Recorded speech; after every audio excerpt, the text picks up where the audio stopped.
Hello दोस्तों, good afternoon.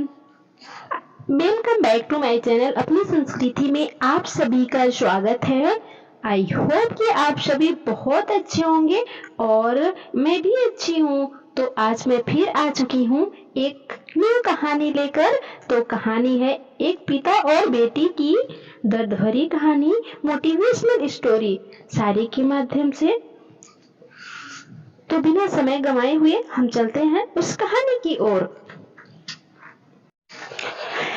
पत्नी अपने पति से कहती है,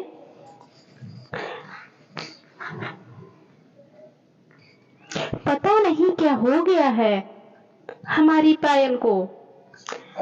कल रात को खाना भी नहीं खाया और रो भी रही है। अभी सुबह जगाने गई तो फिर से रो रही थी।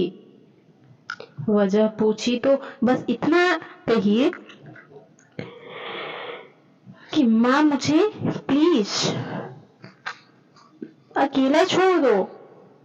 मुझे लगता है शायद उसे किसी ने प्यार में धोखा दिया है।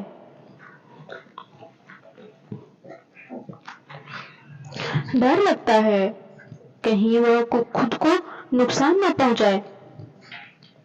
तो हेलो दोस्तों, ऐसे ही बेहतरीन स्टोरी सुनने के लिए हमारे चैनल पे आए और कहानी पसंद आए तो लाइक शेयर सब्सक्राइब जरूर करें। तो चलते हैं कहानी की आगे की ओर। पति थोड़ी खामोशी के बाद कहता है, ठीक है, मैं देखता हूँ। इतना कहकर वो अपने बेटी के कमरे में जाते हैं। पायल, कैसी हो बेटा?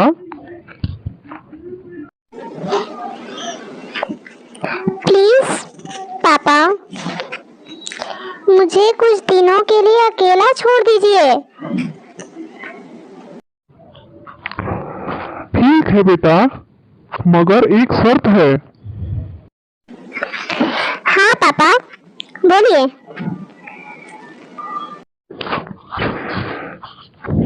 तुम्हें एक बकवास कहानी सुनाना चाहता हूँ। तुम सुन लो, फिर हम तुम्हें डिस्टर्ब नहीं करेंगे, ओके?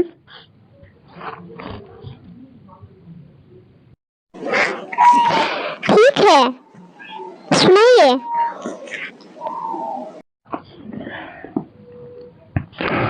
आज से करीब 20 साल पहले एक राजा हुआ करते थे। बेहद अमीर उनके जो बेटे थे।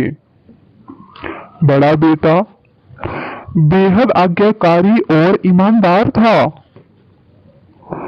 उस राजा को अपने बड़े बेटे पर नाज था। उसकी शादी एक खूबसूरत लड़की से कर दी गई।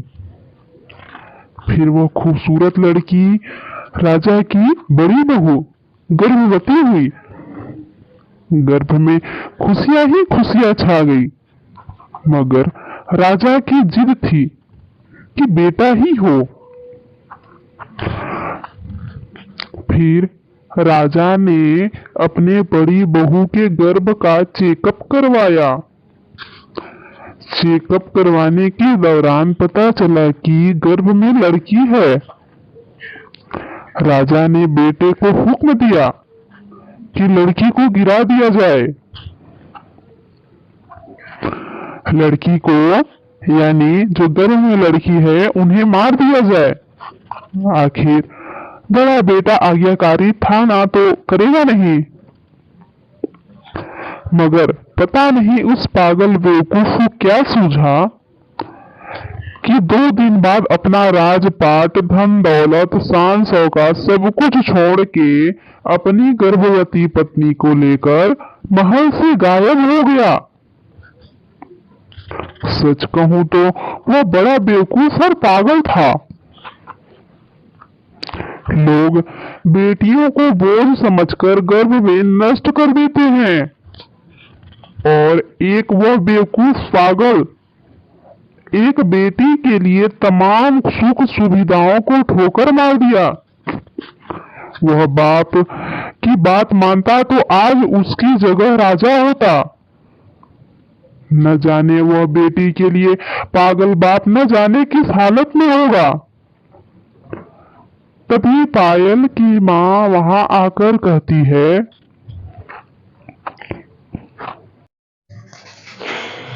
वह बेटी के लिए पागल शख्स कोई और नहीं, यही तेरे पिताजी हैं जो तुझे अपनी सच्ची कहानी सुना रहे हैं।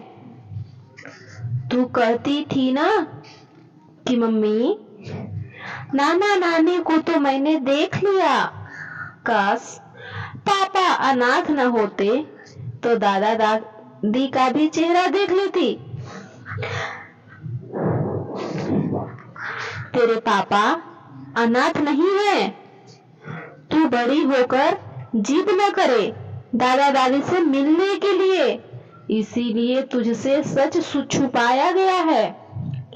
फिर तेरे पापा ने तेरे पैदा होने के बाद एक कसम ली कि तेरे अलावा दूसरा शैतान फिर कभी नहीं बनाएंगे।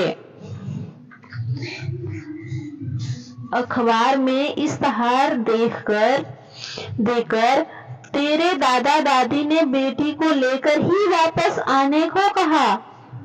मैंने भी जोर दिया वापस जाने को, मगर तुझे गोदी में उठाकर तेरे पापा ने बस इतना ही कहा,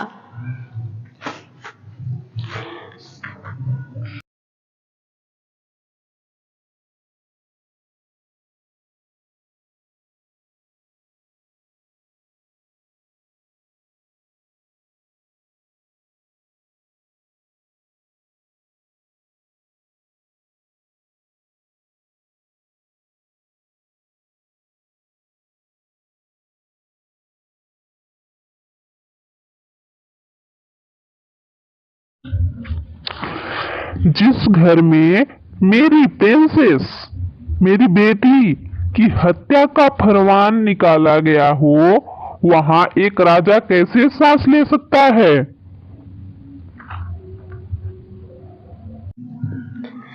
अब नजारा अलग था।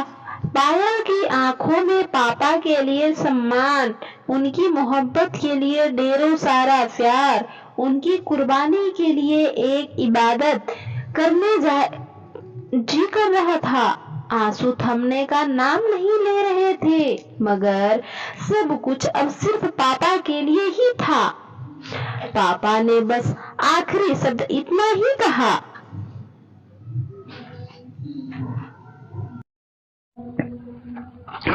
मैं नहीं जानता बेटा कि दुनिया तेरे बारे में क्या सोचती है, मगर तू मेरे लिए एक बेहद अनमोल है। भले मैं आज कहीं का राजा नहीं रहा, मगर तू कल भी, आज भी और सदा ही मेरी प्रिंसेस ही रहेगी।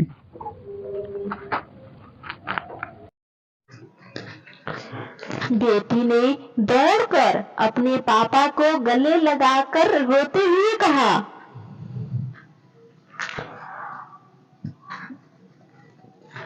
आप असली राजा हो और मैं आपकी प्रिंसेस।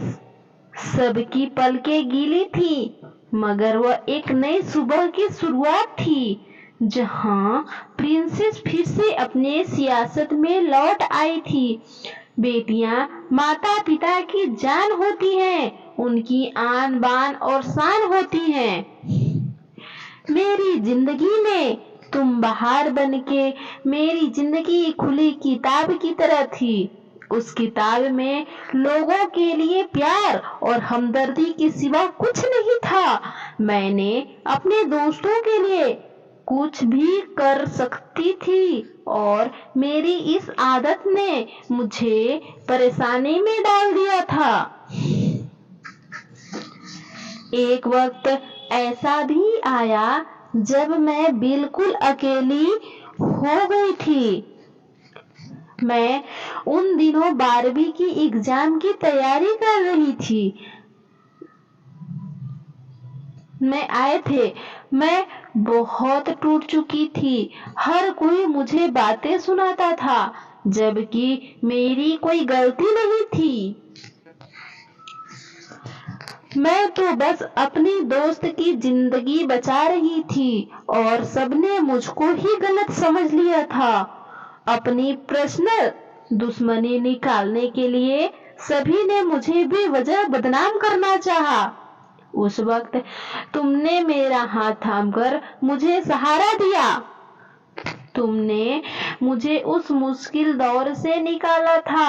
हालांकि मैं इतनी बार धोखा खा चुकी थी कि मैं तुम पर भी भरोसा नहीं कर पा रही थी। तुम मुझे समझाने की कोशिश करते रहे, लेकिन मैं हमेशा तुमसे दूर ही रहती थी। मुझे बहुत देर बाद एहसास हुआ था तुम्हारे प्यार का। तुम मुझसे कहते थे कि मैं तुम्हारा हाथ कभी नहीं छोड़ूंगा, और तुमने ऐसा किया भी। तुम आज भी मेरे साथ हो।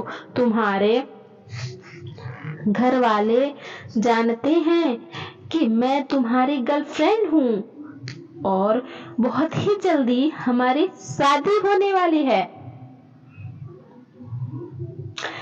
तुम मुझे अपने पापा से मिलवाने वाले हो, यह सोचकर मैं काफी एक्साइटेड हूँ।